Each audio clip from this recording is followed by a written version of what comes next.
Hi, everyone, and welcome back to the Travel Coach Network podcast. It is I, Sahar Rose Defor, the founder and CEO of the Travel Coach Network and the creator and instructor of the Travel Coach Certification Program. Today, we have one of our lovely certified travel coaches, Zoa Connor. She's a PhD. She's a physicist and wellness systems optimization expert who helps star-reaching, high-achieving women in midlife tune the whole orchestra of their health. She hosts the Sustain Your Vitality podcast, leads intentional vitality retreats, and authored Wellness in Motion. Her wellness work is guided by modern science, ancient wisdom, intuition, and common sense. Zoa, thank you so much for being a guest on the TCN podcast today. I'm delighted to be here, Sahara. Wonderful. Before we dive into all of that wonderfulness I just mentioned there's so much to cover. Share more about yourself and where your own passion for travel stemmed from. So I remember from my childhood a trip that no one should get to repeat because it had every natural disaster possible all on the same trip, with the exception of a mudslide. And so, drug bust, forest fire, deer crawling over the car, knocking out the windshield, all kind of tornado, all kinds of things, right? So not the way that travel should be. And then if we fast forward to when I was in graduate school, I got to travel the world solo. And oftentimes being the only female in the group, on the plane, in the meeting rooms. And so my love of travel is kind of split between wanting to travel the world and wanting it to be safe and nurturing and supportive of health. Where was that crossover? Well, first of all, where did all that happen? Oh, uh, from Florida up through the Blue Ridge Mountains and back. Oh, well, I can imagine why. Mhm. We're a very diverse country here with a lot of nature kind of has its own way everywhere that you go. But would you say like that trip itself was a transformational trip, or is there a trip in particular, an experience that quote unquote transformed you in some way through travel? Well, I would say the one that helped me be a brave traveler would be the first trip to Japan solo, with me and my bags and a train timetable and the hope that someone was going to pick me up at the train station at the end. And if I wasn't there because I missed the trains, then they would just come at the next possible time. It was a long time ago. There was no way to let them know if anything happened.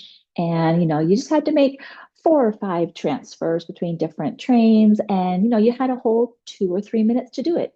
So that was a definite learning experience.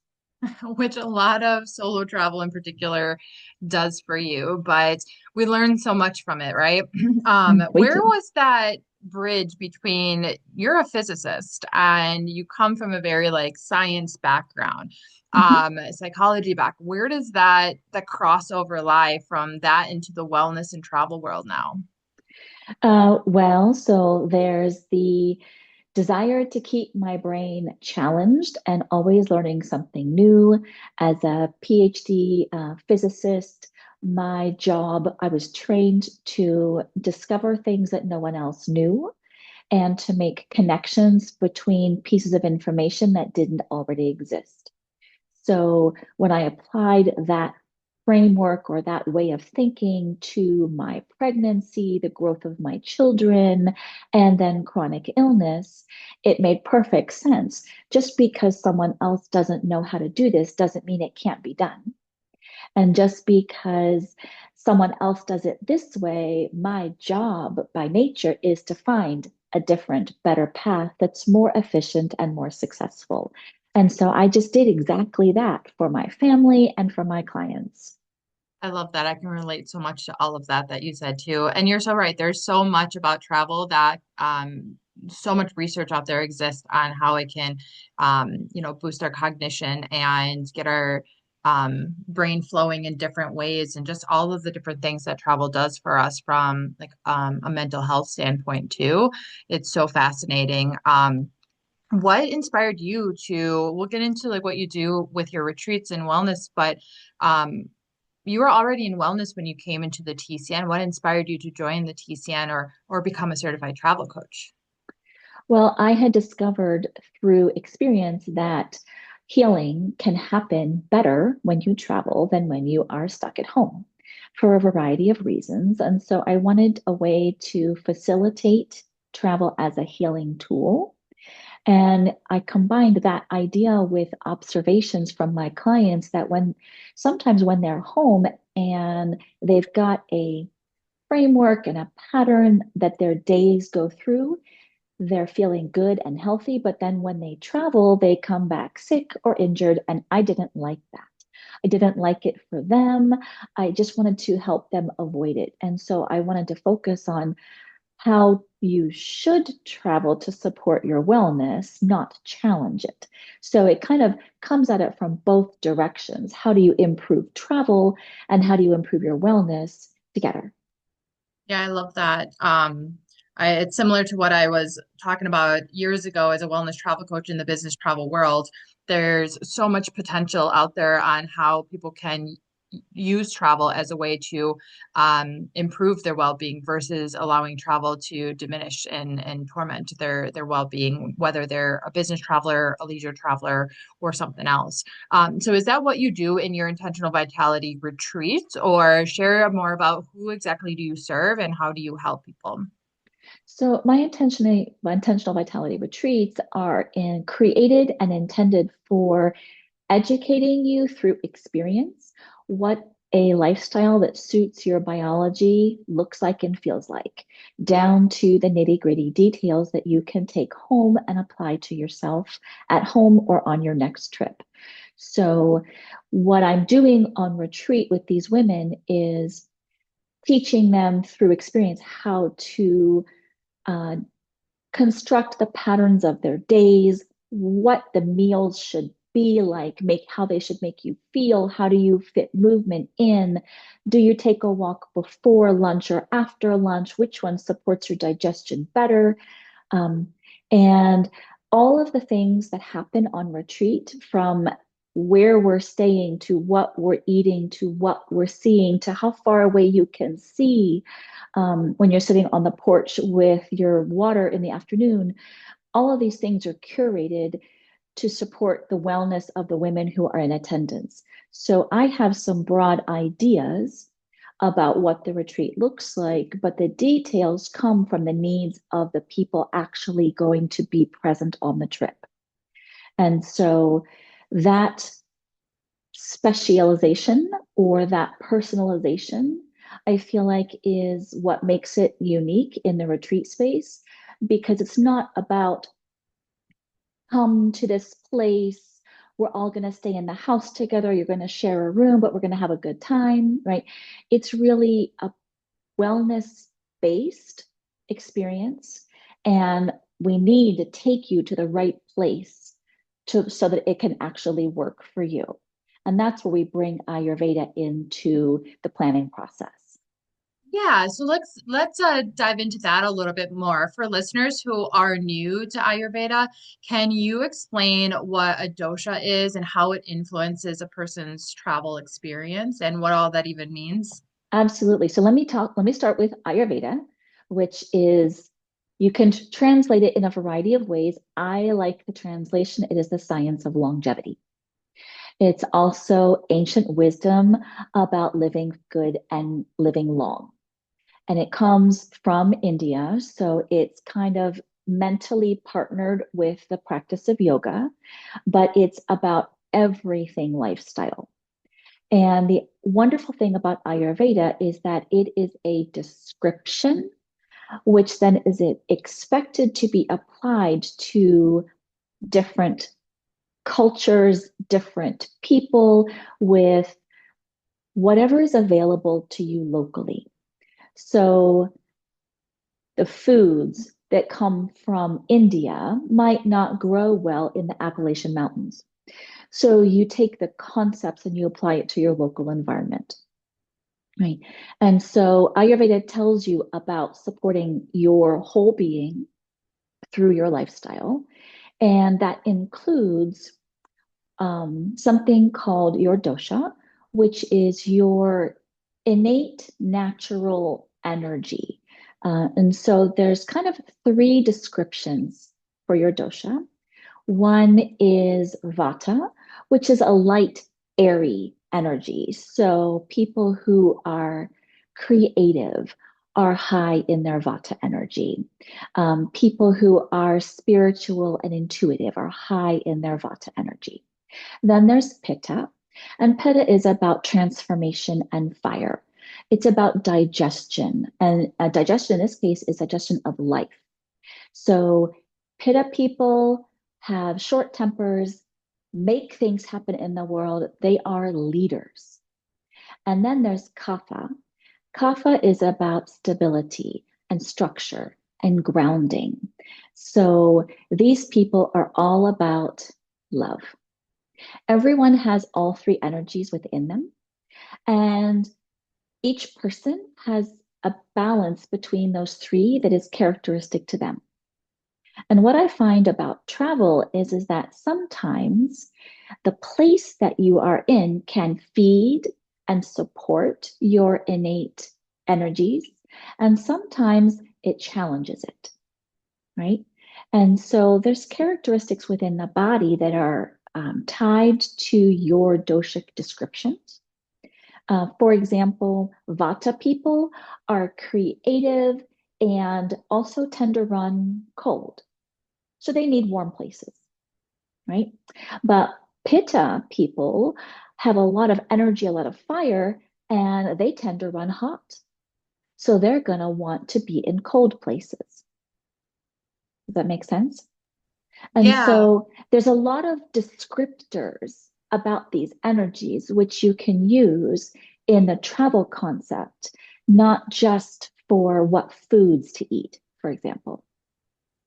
Yeah, that makes total sense. It's kind of similar to, it's different from, but similar to the concept of using human design as well to help people better understand someone's Yes. energies and, their, personality traits in order to help them better understand where to travel to make better decisions. And it Mhm. sounds like it's going to be applied that way as well. And that's a Yeah. beautiful thing about travel, and why there's such diversity amongst all of you in the TCN. You guys all Mhm. have something that you hone truth to, that you believe in, that you that's of interest to you, that helps you better serve your clients and create experiences for people in a more meaningful way.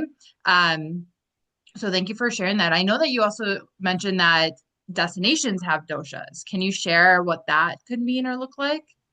Absolutely. So in Ayurveda, we describe people and places and foods and all sorts of things through something called the gunas, which are just qualities. And usually the gunas come in pairs, which are opposites, like hot and cold, or moist or dry.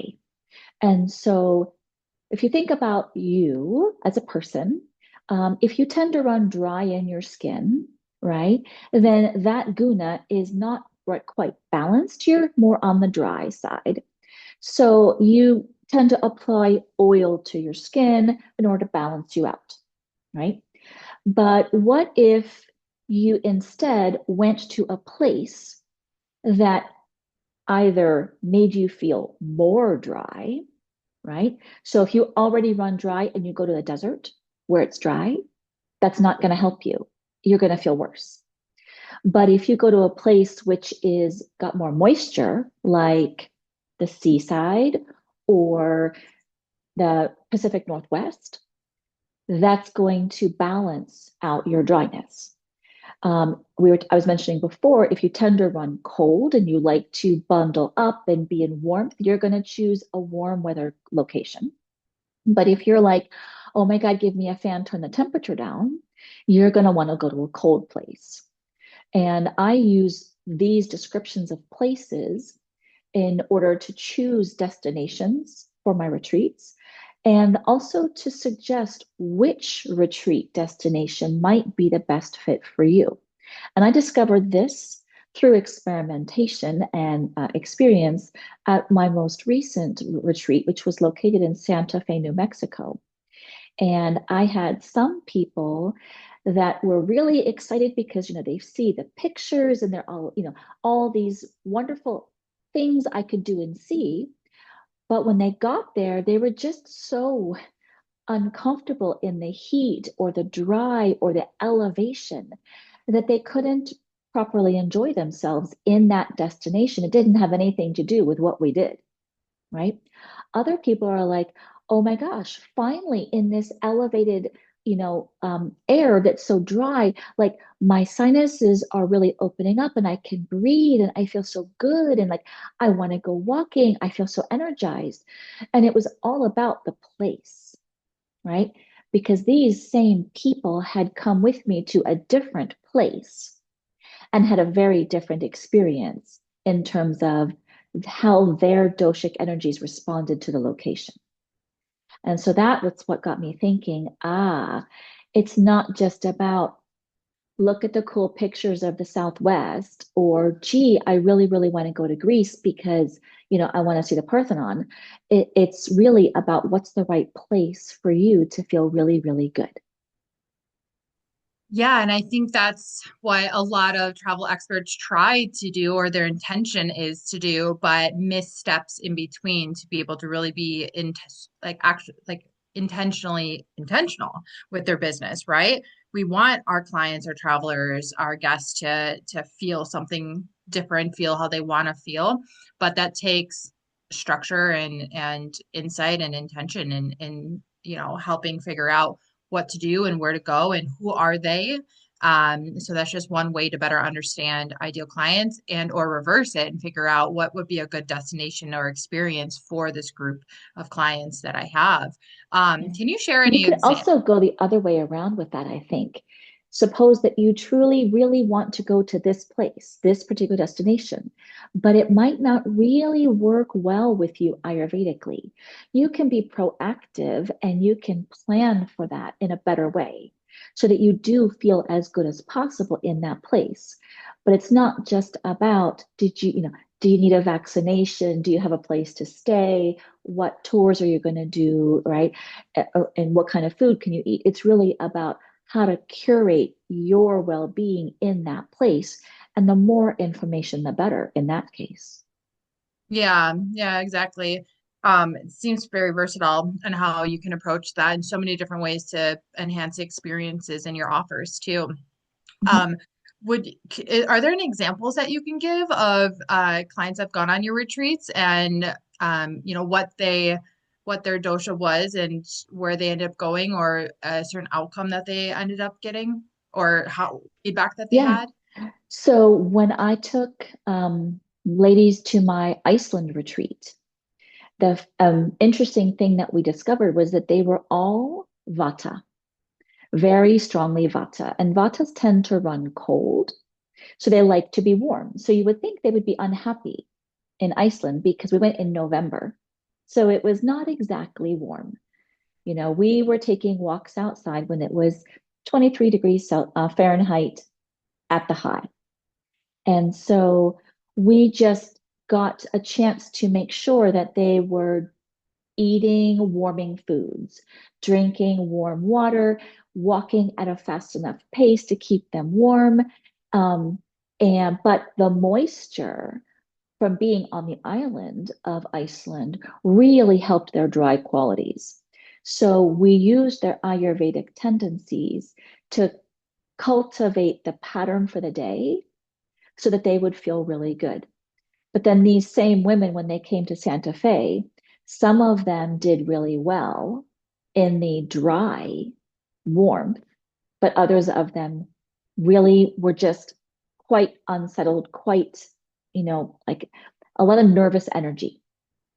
And so what we had to do in the moment was calm down the nervous energy from the people who were being overstimulated from the airy nature and the heat, right? In Santa Fe, you can see 100 miles.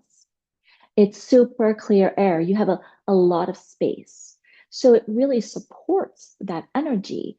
But if you've already got a lot and it's overwhelming, then you need to look short distances. You need to surround yourself with the trees and be in the shade.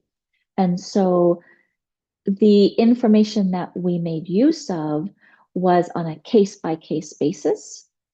And sometimes that meant that on the retreats schedule, some people needed to do this activity over here, and other people needed to go over and do this activity over here. Does that make sense? Yeah, no, totally. Yeah, That's super helpful from like a coordinator standpoint, helping retreat leaders and guides figure out how to best serve a group of people who are so different in the same container, but in their own, unique ways that they need. Um, yeah. what Yeah, would be, particularly important for group travel, right? yeah, Or no, of course. even within a family or a small group setting, right? You Hmm. don't always have to yield to everyone doing the same thing. Right, right. And I think that's where a lot of group trip gets a little bit sticky, especially family related, where everyone is so different. So being able to kind of just get these, this approach can maybe make a world of difference for the overall outcome of the experience. That leads into my next question of if a listener wanted to start applying Ayurvedic wisdom to their next trip today, what would one simple question that they should ask themselves be before choosing where to go or a destination or even a retreat? So I like to start with what are your favorite places to go already? And then let's break down why do those work so well for you? You know, if you love going to the beaches of North Carolina, is that because you get to lay there on the beach, look far away, feel the breeze? Or is that because it's warm because you always go in August? Right? If your favorite place to go is the mountains of Colorado, are we talking winter and snow because you love the feeling of being cold? Do you love to be high up in elevation because it makes it easier to breathe? We need to understand a little bit more about what you feel in each place, not just what you can do there.